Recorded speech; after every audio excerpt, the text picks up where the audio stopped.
E a questão da Cracolândia aqui na capital mantém a discussão sobre que tipo de tratamento seria ideal para os usuários. Tem gente que defende a internação compulsória, por exemplo, ao dizer que o usuário não consegue responder por si mesmo quando está sob o efeito das drogas. Outras pessoas acham que essa não é uma solução. E a gente abre o espaço aqui no Repórter São Paulo para discutir e para entender melhor as possíveis formas de combater e tentar resolver essa questão. Hoje eu recebo aqui o Sérgio Castilho, ele é diretor terapêutico de uma clínica de reabilitação e também é psicólogo. Oi, Sérgio, boa tarde. Obrigada por ter vindo aqui conversar com a gente. É um prazer estar aqui com vocês. Vamos começar então por essa questão do crack, né, que a gente vem falando, que é uma questão que está sendo sempre discutida aqui na capital. Internação compulsória é o que mais divide as pessoas. Eu queria saber qual que é a sua opinião especificamente sobre isso. A internação compulsória, Gabriela, é assim, ela é bem indicada para todo indivíduo quando ele começa a não responder por si só. Né? Se a droga, até pelo seu nível de toxicidade, ele termina lesando a parte cognitiva, né? A parte, acho que nobre do cérebro, e essa parte faz com que o indivíduo ele não consiga responder por si só. Então, quando ele começa a colocar a vida dele em risco, a vida de outros, quando ele não tem mais fator de proteção nenhuma, quando ele está em completa exposição de risco, entendo que a internação compulsória, ela é uma decisão de amor, inclusive é um ato de amor, né?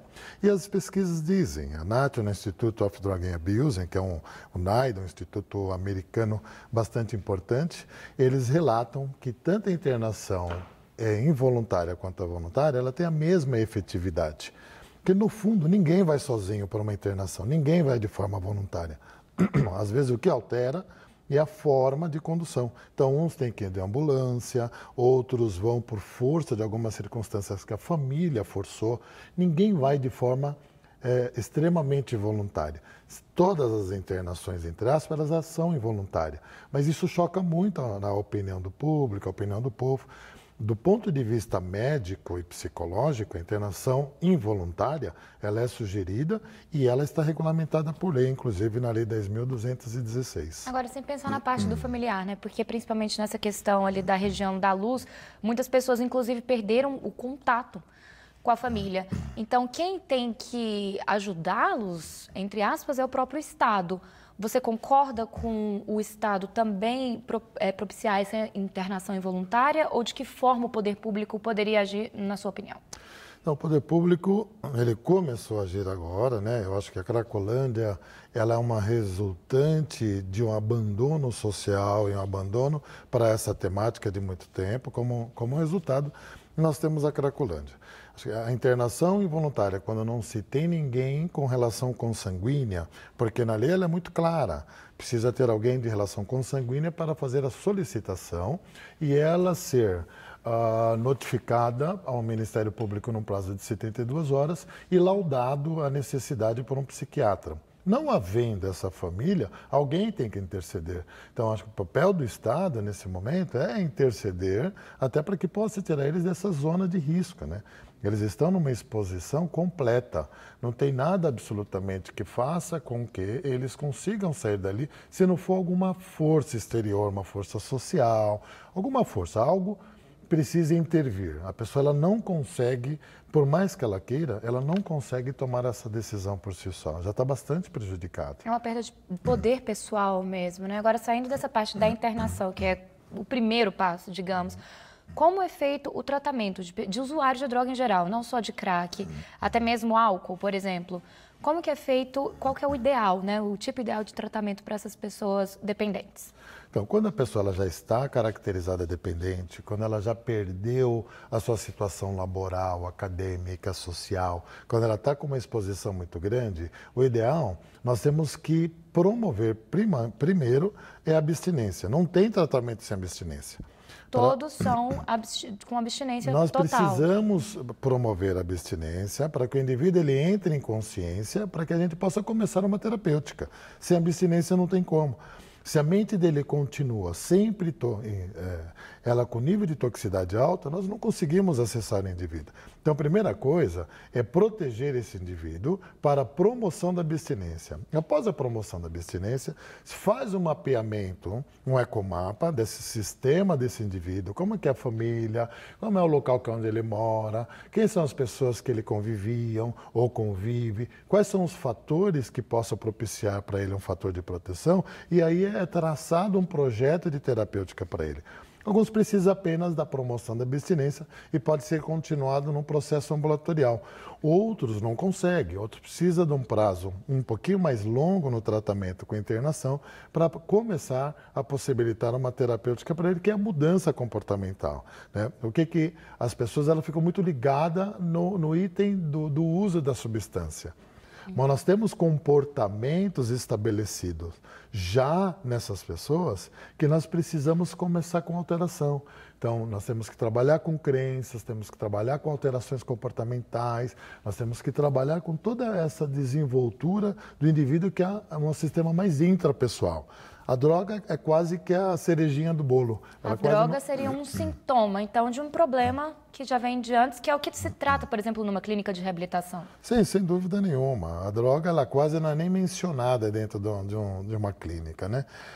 Normalmente, por exemplo, a gente trabalha desde o primeiro pensamento de vida que o indivíduo tem. Então, nós vamos resgatando ele de lá de trás, nós fazemos um mapeamento cerebral, nós quantificamos e qualificamos como é que está toda essa região dele, através de uma série de inventários e as avaliações neuropsicológicas que eles são submetidos, traçamos qual é a personalidade dele, entendemos ele, né, até para saber o porquê que teve tanta força o uso da substância para ele. Uma pessoa que ela vive bem, ela não tem necessidade de ter alteração da consciência, né? Então a gente precisa tratar o que vem antes, que é o problema de base.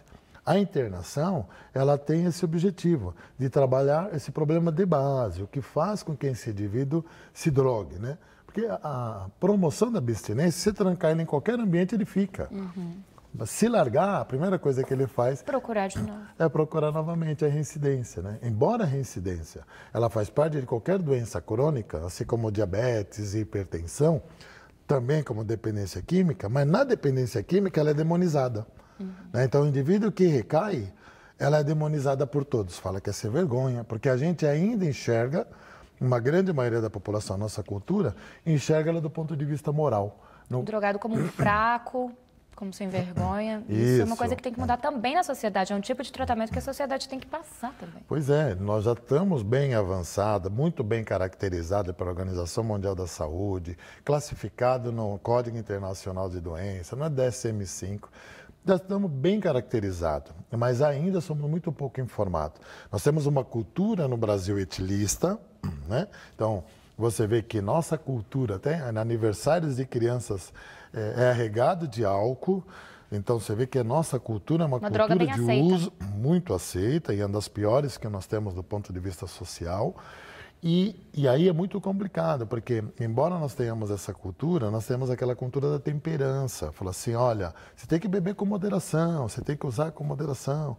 E os pais ainda falam assim, cuidado com o que te oferecem na rua. Mas a primeira droga é oferecida muitas das vezes em casa, que é a droga álcool, e para menores, né? Então nós temos todo esse problema ainda cultural, né? O indivíduo ainda é visto do ponto de vista moral e ele é julgado. E aí é muito complicado, porque isso evita com que ele busque ajuda, né? Porque se ele está sendo julgado e ele buscar ajuda nesse momento, é como se ele tivesse aceitado o problema, vem a culpa, todas essas críticas morais que a sociedade termina implantando sobre ele. Para a gente finalizar rapidamente, na clínica de reabilitação que o senhor trabalha, inclusive, está o adolescente que teve a testa tatuada, sou ladrão e vacilão, ele está passando por um tratamento que vocês mesmos ofereceram para ele, está sendo gratuito para ele, que ele tem problemas com álcool e problemas com droga. Rapidamente, como é que está sendo esse tratamento, como ele está passando por isso? Esse primeiro momento dele, ele está sofrendo muita sintomatologia de abstinência, né, que são diversos sintomas que incomodam muito ele, está sendo muito ajudado do ponto de vista clínico, medicamentoso, né, sendo muito bem acolhido, e o projeto para ele é um projeto de médio e longo prazo, né, porque ele Quanto tempo, por exemplo? Acima de 6 meses aí. porque ele tem problemas sociais, problemas intrapessoais. Nós estamos investigando, tentando traçar um diagnóstico. Isso só vamos poder fazer após 60 dias, né, quando ele estiver já com uma homeostase cerebral. Então, nesse momento, nós estamos mais preocupados em fazer com que ele consiga passar por esse momento difícil de uma forma mais confortável. Então, nós estamos trabalhando muito com o acolhimento com ele e de forma medicamentosa, tentando aliviar esses sintomas que são indesejados. Tá certo. Conversei aqui com o Sérgio Castilho, ele é diretor terapêutico e psicólogo. Muito obrigada pelas informações, doutor Sérgio. Nada, um prazer, Boa Gabriela. tarde para você. Boa tarde.